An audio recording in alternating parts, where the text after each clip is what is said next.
Bırakın gelsinler, gelsinler. Yakınlaşsınlar, dinlesinler. Bizim söyleyeceklerimiz, bizim lafımız size değil onlara zaten. Bir dinlesinler de öğrensinler.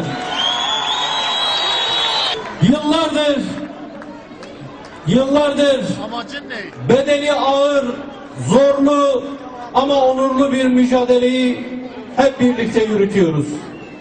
Bir halk olarak 7'den 70'e hep birlikte bu zorlu mücadeleyi yürütüyoruz. Elbette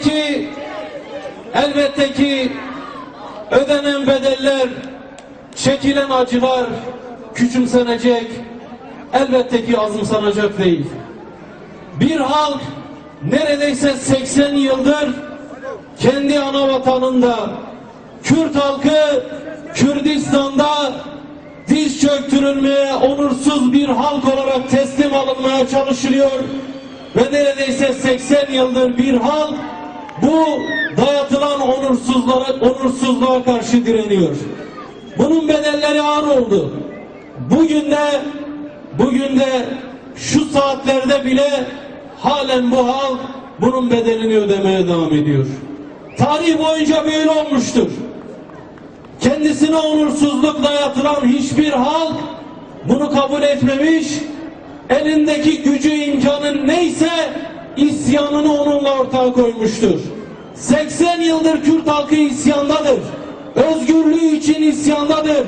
Bu topraklara demokrasi gelsin, kardeşlik, barış gelsin diye isyandadır. Bugün de isyandadır.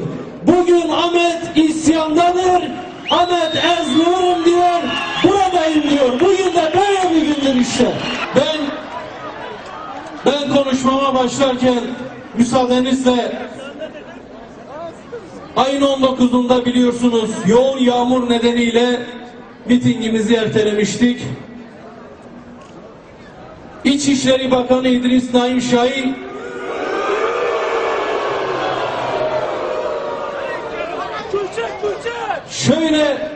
şöyle bir tespitte bulunmuş.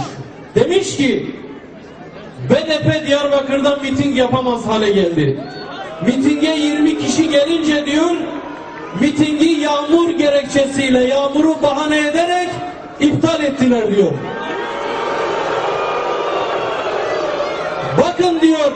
Bakın diyor KCK operasyonları ne kadar etkili oldu diyor.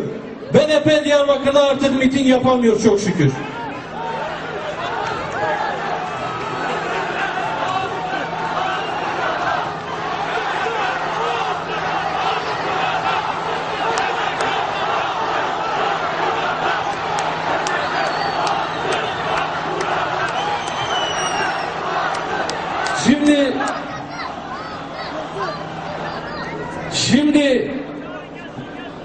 Şimdi kendisi öyle bir şahsiyet ki, öyle bir zihniyet sahibi ki ne söyleseniz üstüne alınmıyor. Anlamıyor çünkü anlamıyor.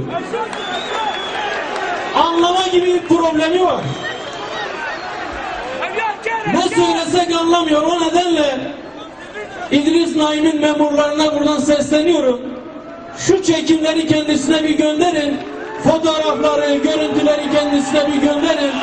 Hep birlikte bir zafer işareti yapalım şöyle. Bak İdris Naim Şahin, bunu anlıyor musun? Burası Ahmet İstasyon Meydanı. Bu fotoğrafa iyi bak. KCK operasyonları etkili olmuş mu? Olmamış mı? Bu fotoğrafa bak, ona göre konuş.